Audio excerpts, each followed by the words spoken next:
New TV Telugu. ఇప్పుడు AP top 10 చూద్దాం. Dharmavaram railway స్టేషన్లో నాందేడ్ ధర్మవరం రెగ్యులర్ రైలు సర్వీస్లో హిందూపురం పార్లమెంట్ సభ్యుడు బీకే పార్థసారథి పచ్చి జెండా ఊపి ప్రారంభించారు.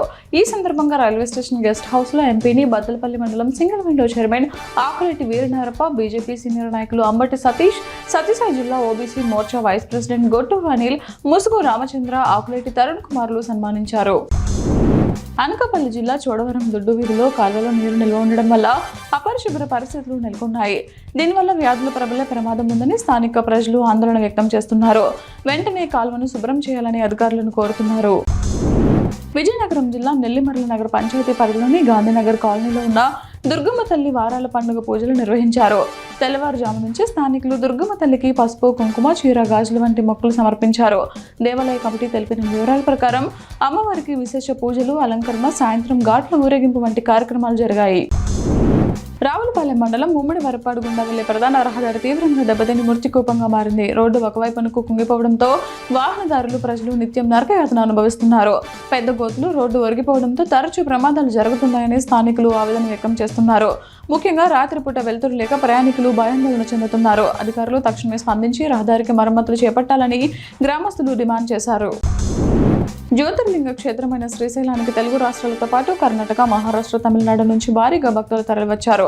భక్తుల రద్దీని దృష్టిలో ఉంచుకుని దేవస్థానం ప్రత్యేక ఏర్పాట్లు చేసింది. క్యూలైన్లలో వేచి ఉన్న భక్తులకు అల్పాహారం, మజ్జిగ పంపిణీ చేశారు. తనపై ఎలాంటి ఆధారాలు లేకుండా ఆరోపణలు చేయడం రాజకీయాల్లో సరైన పద్ధతి కాదని కర్నూలు జిల్లా కూడా చైర్మన్ సోమశేష్ వెంకటేశ్వర్లు అన్నారు. మాజీ రాజ్యసభ సభ్యుడు టీజీ వెంకటేష్ జన్మదినాన్ని పురస్కరించుకుని ఆయన నివాసంలో టీడీపీ అధికార ప్రతినిధి తోటపర్తి రమేష్తో కలిసి మాట్లాడుతూ బారెడ్డి సిద్ధార్థరెడ్డి స్థాయికి మించి విమర్శలు చేయడం తగదన్నారు. చిన్న వయసులోనే జైలు పాలైన సిద్ధార్థరెడ్డి నీతులు చెప్పడం హాస్యాస్పదంగా ఉందని మంత్రి టీజీ భరత్పై వ్యక్తిగత విమర్శలు మానుకోవాలని హితవు పలికారు. రౌడీయిజం, బెదిరింపులతో కర్నూలులో రాజకీయాలు నడవవని హెచ్చరించారు. కృష్ణా జిల్లాలో అక్రమ మట్టి, ఇసుక రవాణా వ్యవహారం అధికార కూటమిలో విభేదాలకు దారితీస్తోంది. మంత్రి కొల్లు రవీంద్ర నియోజకవర్గంలో జనసేన నేత బండి రామకృష్ణ ఇసుక రవాణాను అడ్డుకోవడంతో టీడీపీ, జనసేన శ్రేణుల మధ్య ఘర్షణ వాతావరణం నెలకొంది.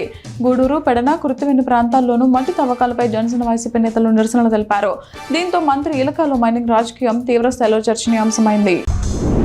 మంగళగిరిలో ఓ విద్యార్థి తన తోటి విద్యార్థులను స్టార్టప్ కంపెనీలో ఉద్యోగాలు ఇప్పిస్తానని నమ్మించి భారీ మోసానికి పాల్పడిన ఘటన వెలుగు చూసింది. కడప జిల్లాకు చెందిన బీటెక్ 2వ సంవత్సరం విద్యార్థి విజయ్ నరసింహ ఎస్ఆర్ఎం యూనివర్సిటీలో చదువుతూ తన ఎఫెక్స్ స్టార్టప్ కంపెనీలో ఉద్యోగ అవకాశాలు కల్పిస్తానని చెప్పి సుమారు 30 మంది విద్యార్థుల నుంచి 1.50 కోట్లు వసూలు చేసినట్లు ఆరోపణలు ఉన్నాయి.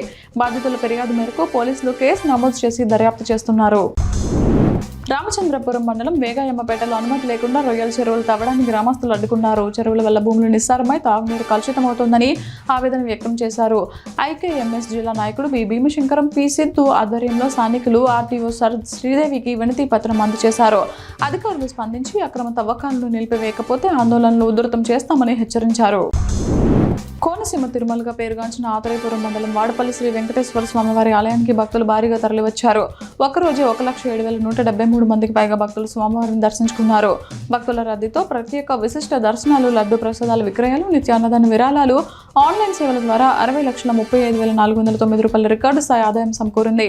ఎండల తీవ్రత నేపథ్యంలో వైద్య ఆరోగ్య శాఖ 104, 108 సర్వీసులు, పిహెచ్సి ద్వారా 886 మంది భక్తులకు వైద్య సేవలు అందించారు.